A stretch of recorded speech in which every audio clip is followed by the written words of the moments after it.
আল্লাহ সুবহানাহু ওয়া তাআলা 7 শ্রেণীর মানুষকে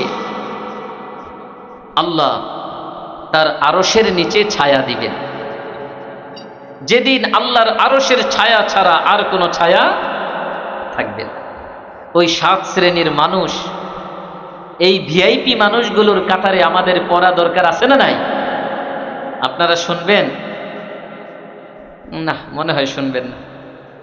সবাই বলতেছেন না তো, শুনবেন, মনে রাখবেন। আমার এক ভাই বলছে শোনার জন্যই তো বসে আছি। আলহামদুলিল্লাহ, আল্লাহ কবুল করেন, আমিন। আমার ভাইয়েরা, সহিহ বুখারীর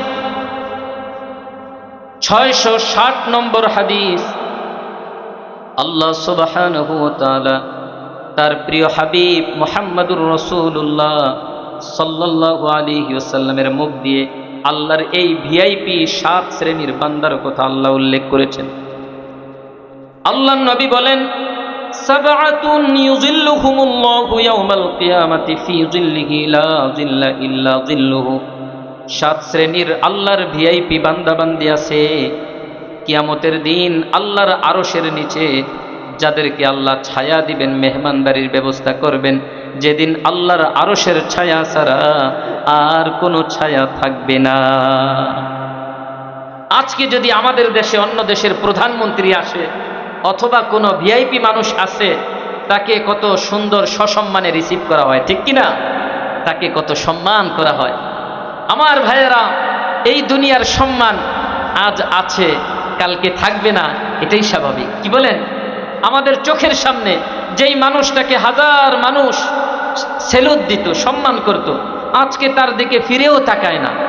এরকম নজির আমাদের চোখের সামনে আছে না নাই? কিন্তু আল্লাহর এই ভিআইপি 7 শ্রেণীর বান্দা, এরা এতই সম্মানিত, এরা এমন এক জগতে গিয়ে আল্লাহর সম্মানে সম্মানিত হবেন, যেই সম্মান আর কোনো দিন শেষ হবে না। সুবহানাল্লাহ বলেন।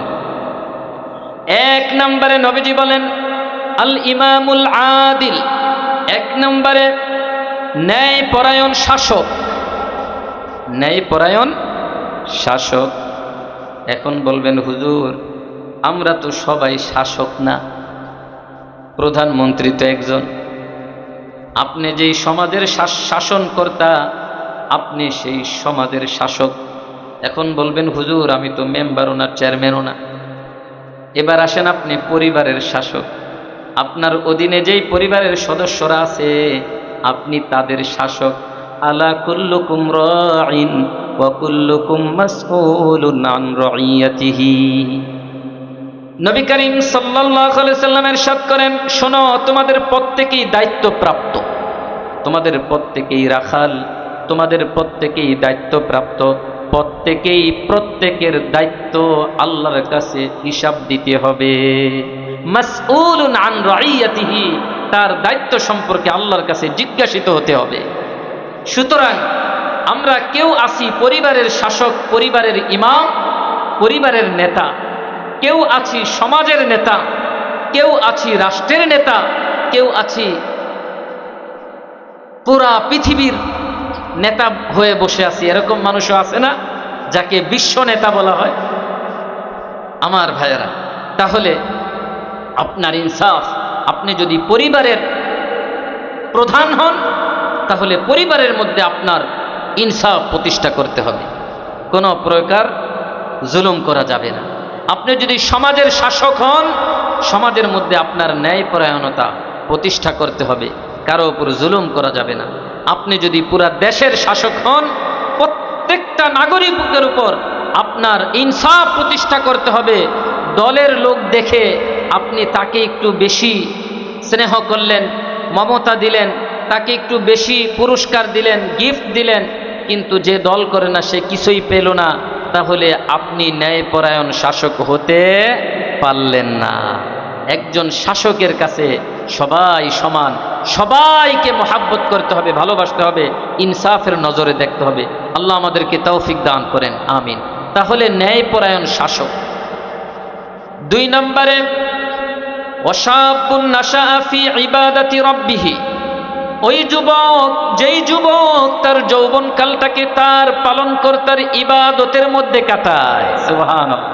অনেক যুবক ভাই আছেন আলহামদুলিল্লাহ, এই যুবক ভাইগুলো বাসায় গিয়ে ঘুমাইতে পারতেন কি পারতেন না, কিন্তু তারা বাসায় না গিয়ে এখানে বসে আছেন, আল্লাহর কোরআনের আলোচনা শুনছেন, নবী করিম সাল্লাল্লাহু আলাইহি সাল্লামের সুন্নাহর আলোচনা শুনছেন। সুতরাং এই যুবক ভাইয়েরা পালনকর্তার ইবাদতে এই সময়টা কাটাচ্ছেন কি কাটাচ্ছেন না? যে সকল যুবক ভাইয়েরা আছেন, সাথে সাথে বয়স্ক ভাইয়েরাও, পর্দার অন্তরালের মা বোনেরাও সবাই দিল থেকে একবার পড়েন আলহামদুলিল্লাহ। তাহলে আল্লাহর ভিআইপি বান্দার মধ্যে 2 নাম্বার হচ্ছে ওই যুবক, যেই যুবক তার যৌবনকালটাকে পালনকর্তার ইবাদতে কাটায়। 3 নম্বরে ওয়ারাজুলুন কলবুহু মুআল্লাকুন ফিল মাসাজিদ, ওই ব্যক্তি যার অন্তরটা সব সময় মসজিদের সাথে ঝুলে থাকে। এক নামাজ শেষ হয়ে যায়, অপেক্ষায় থাকে কখন মুয়াজ্জিন সাহেব আজান দিবে আর আমি মসজিদে গিয়ে রবের সামনে দাঁড়ায়া যাব। এক নামাজ শেষ হয়ে যায়, আরেক নামাজে আসার জন্য মনটা ব্যাকুল হয়ে যায়। এমন আল্লাহর বান্দা আছে না নাই? আছে না নাই? সুতরাং এরকম প্রত্যেকটা মুমিনের হওয়া উচিত। আল্লাহর ঘরের কাজ, মসজিদের উন্নতি কল্পেই তো এই মাহফিল। অনেক কাজ বাকি আছে, সব সময় মনটা কাঁপতে থাকে, আল্লাহর ঘরের কাজগুলো কখন আমি পূর্ণ করব। টাকা দিয়ে, পয়সা দিয়ে, সময় দিয়ে, শ্রম দিয়ে, পরামর্শ দিয়ে সব সময় খেদমত করতে থাকে, এমন আল্লাহর বান্দা আছে না নাই? আল্লাহ আমাদের সকলকে এই সিফাতটা দান করেন, সকলে বলি আমিন। আমার ভাইয়েরা, তাহলে কয়জন গেল? 3 জন। 4 নম্বরে ওয়ারাজুলানে তাহাব্বা ফিল্লাহ ইজতামাআ আলাইহি ওয়া তাফাররাকা আলাইহি, এমন 2 ব্যক্তি, যেই 2 ব্যক্তি একমাত্র একে অপরকে মহাব্বত করে আল্লাহকে সন্তুষ্ট করার জন্য। আমার ভাইয়েরা, আমাকে আপনারা কোনোদিন দেখছেন? আজকেই তো দেখতেছেন, হয়তো ইউটিউবে কখনো দেখতেও পারেন, কারণ আমার বয়ান তেমন নাই ইউটিউবে। আজকেই দেখতেছেন, কিন্তু অনেকেই আমাকে ভালোবাসতেছেন, ঠিক কি না? ভালোবাসতেছেন না? মহব্বত করতেছেন অন্তর থেকে যে সাইফি ভাইকে ভালোবাসি। আচ্ছা, এই ভালোবাসাটা কিসের জন্য? আল্লাহর জন্য। কিসের জন্য? এরকম প্রত্যেকটা ভাইকে ভালোবাসতে হবে, শুধু সাইফি ভাইকে না, সমাজের প্রত্যেকটা মানুষকে ভালোবাসবো। কার জন্য? আল্লাহর জন্য। ওই যে একটু আগে বলেছিলাম, কাউকে ঘৃণা করা যাবে না। গরিব, অসহায় মানুষকে সমাজে এখন মানুষ ভালোবাসে না, সবাই বন্ধুত্ব করে শুধু পয়সাওয়ালার সাথে, ক্ষমতাওয়ালার সাথে। না, আমার বন্ধু হবে প্রত্যেকটা মানুষ, সে গরিব হোক, সে ধনী হোক, সে শিক্ষিত হোক, অশিক্ষিত হোক, সমাজে তার ক্ষমতা থাকুক বা না থাকুক, আমি তো তাকে ভালোবাসবো আমার রবকে সন্তুষ্ট করার জন্য। কি বলেন? এজন্য আল্লাহকে ভালোবাসার জন্য মানুষকে ভালোবাসতে হবে। আল্লাহর নবী বলেন, কিয়ামতের কঠিন দিনে, যেদিন আল্লাহর আরশে আজিমের ছায়া ছাড়া আর কোনো ছায়া থাকবে না, যেই মানুষটা আরেকটা মানুষকে আল্লাহর জন্য ভালোবাসে, এই মানুষটা আল্লাহর কাছে এত দামি, এত দামি, এত ভিআইপি। আল্লাহ কিয়ামতের কঠিন ময়দানে এই 2টা মানুষকে আল্লাহ তার আরশের নিচে ছায়া দিবে। কয়জন হইল? 4 জন। 5 নম্বরে ওয়ারাজুলুন তলাবাতহু ইমরাআতুন যাতু মানসিবিন ওয়া জামাল ফাকালা ইন্নী আখাফুল্লাহ, ওই ব্যক্তি যাকে একজন বংশীয় সুন্দরী মেয়ে প্রস্তাব দিয়েছে, নাফরমানি করার জন্য প্রস্তাব দিয়েছে, ফ্রেন্ডশিপ করার জন্য প্রস্তাব দিয়েছে, কিন্তু আল্লাহর এই বান্দা বলে ইন্নী আখাফুল্লাহ, আমি আল্লাহকে ভয় পাই, আল্লাহকে ভয় করি। ওই মেয়ে বলতেছে মোবাইলের মধ্যে ফ্রেন্ডশিপ, আমি তোমার গার্লফ্রেন্ড, তুমি আমার বয়ফ্রেন্ড, এটা তো কেউ দেখতেছে না। আল্লাহর ওই বান্দা, আল্লাহর এই গোলাম বলতেছে, দুনিয়ার কেউ দেখে না, কিন্তু আমার আল্লাহ দেখে। দুনিয়ার কেউ জানে না, কিন্তু আমার আল্লাহ জানেন। সুতরাং আমার ভাইয়েরা, যে সকল যুবক ভাইয়েরা আছেন, যে সকল পর্দার অন্তরালে আমার যুবতী বোনেরা আছেন, আপনার বয়ফ্রেন্ড হবে একমাত্র আপনার বাবা, বিয়ের পরে আপনার বয়ফ্রেন্ড হবে একমাত্র আপনার স্বামী। আর যে সকল যুবক ভাইয়েরা আছেন, বিয়ের আগে আপনার গার্লফ্রেন্ড হবে আপনার মা। সুখের দুঃখের সব কথা মার কাছে বলবেন। বিয়ের পরে মার সাথে সাথে আপনার আরেকজন গার্লফ্রেন্ড হবে, তিনি হচ্ছেন আপনার স্ত্রী। সুতরাং অন্য কোনো মেয়ের সাথে ফ্রেন্ডশিপ করা যাবে না। যদি এই গুণটা অর্জন করতে পারো, তাহলে তুমি কোনো সাধারণ যুবক না রে যুবক, তুমি আল্লাহর এমন ভিআইপি বান্দা, তুমি আল্লাহর এমন সম্মানিত যুবক। কিয়ামতের কঠিন ময়দানে আল্লাহ তোমার মতো যুবককে আল্লাহর আরশের নিচে ছায়া দিবেন, মেহমানদারির ব্যবস্থা করবে।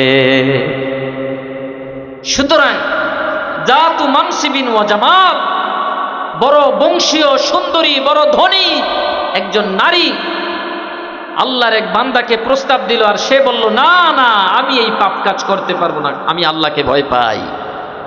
এটা হলো আল্লাহর ভিআইপি বান্দাদের মধ্যে কয় নাম্বার? 5 নাম্বার। 6 নাম্বারে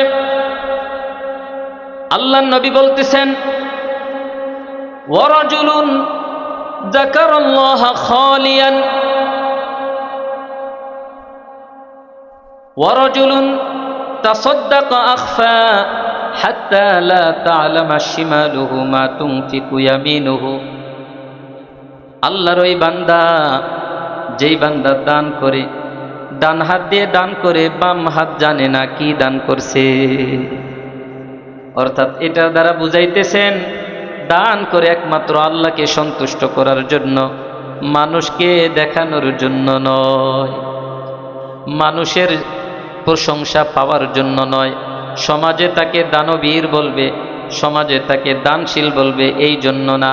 দান করেছে একমাত্র কাকে সন্তুষ্ট করার জন্য? আল্লাহকে সন্তুষ্ট করার জন্য। এই মানুষটা আল্লাহর কাছে এত দামি, এত দামি, আল্লাহ তাকে সেই কঠিন দিনে আরশের নিচে ছায়া দিবেন এবং মেহমানদারির ব্যবস্থা করবেন।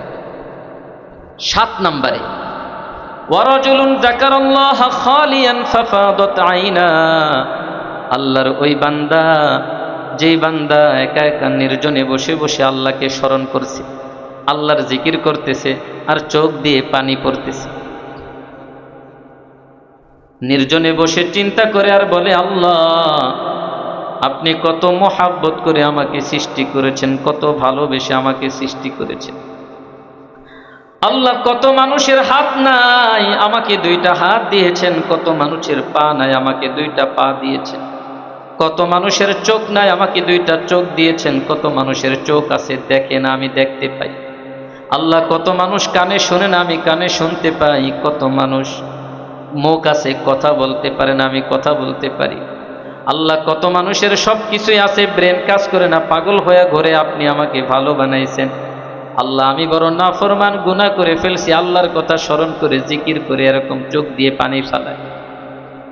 আল্লাহর নবী বলেন, আল্লাহর যেই বান্দা, আল্লাহর যেই বান্দি নির্জনে বসে বসে আল্লাহর জিকির করে, আপনি যখন এই কথাগুলো ভাববেন, দেখবেন অটো আপনার চোখ দিয়ে পানি আসতে থাকে।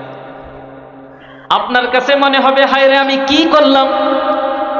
কাদেরকে খুশি করার জন্য রবের নাফরমানি করতেছি, যাদেরকে খুশি করার জন্য রবের হুকুম বাদ দিয়ে দিলাম, এই মানুষগুলো 3 দিন পরে, 5 দিন পরে, 1 সপ্তাহ পরে, 1 মাস পরে, 1 বছর পরে আমাকে ভুলে যাবে।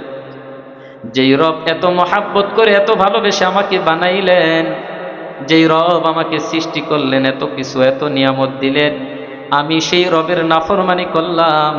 এই কথাগুলো যখন আপনি নিজে ভাববেন, বসে বসে আল্লাহকে স্মরণ করবেন, জিকির করবেন, দেখবেন চোখ দিয়ে অটোমেটিক পানি আসতে থাকে। এই জন্য প্রত্যেক দিন একটু সময় বের করবেন, যে নির্জনে বসে একটু জিকির করবেন। 10 মিনিট হোক, সবাই মসজিদ থেকে চলে গেছে, আপনি 10টা মিনিট বসে থাকেন, একা একা আল্লাহর জিকির করেন। সবাই রাত্রিবেলা ঘুমাইতেছে, 3টা বাজে, আপনি উঠে গেছেন, অজু করে 2 রাকাত 4 রাকাত নামাজ পড়ে রবের জিকির করতেছেন, এই কথাগুলো স্মরণ করতেছেন, আল্লাহ আপনি আমাকে কত ভালোবাসেন, এত গুনাহ করার পরেও তো আমার রিজিক বন্ধ করে দেন, এত চোখের গুনাহ করছি, আপনি তো আমার চোখের দৃষ্টি ছিনায়া নেন নাই, মুখ দিয়ে এত গুনাহ করছি, আপনি তো আমার বাক শক্তি ছিনায়া নেন নাই, আল্লাহ কান দিয়ে এত গুনাহের কথা শুনেছি, আপনি তো আমার শ্রবণ শক্তি ছিনায়া নেন নাই, এত সুন্দর 2টা হাত দিছেন, এই হাত দিয়ে কত গুনাহের কাজ করেছি, আপনি তো হাত অবশ করে দেন নাই, আল্লাহ এত সুন্দর 2টা পা দিছেন, যেখানে ইচ্ছা সেখানে হেঁটে হেঁটে যাই, এ পা দিয়া কত জায়গায় গুনাহ করার জন্য গেছি, আপনি তো পার শক্তি চলার শক্তি ছিনায় নেন। আরে ভাই 10টা মিনিট বের করেন, 20টা মিনিট বের করেন, আল্লাহর এই নিয়ামতের কথা জিকির করেন, দেখবেন অটোমেটিক চোখ দিয়া পানি আসবে। আর যদি চোখ দিয়া পানি আনতে পারেন, আল্লাহ নবী বলতেছেন যে একা একা বসে বসে নির্জনে আল্লাহকে জিকির করে, ফাফাদত আইনা, আর চোখ দিয়ে পানি ছেড়ে ছেড়ে কান্না করে, আল্লাহ কিয়ামতের কঠিন ময়দানে তার ভিআইপি বান্দা বান্দীদের অন্তর্ভুক্ত করে দিবে। আমার ভাইয়েরা, আমরা কি এই 7টা গুণ অর্জন করতে পারি না? আল্লাহ আমাদেরকে তৌফিক দান করেন, আমিন।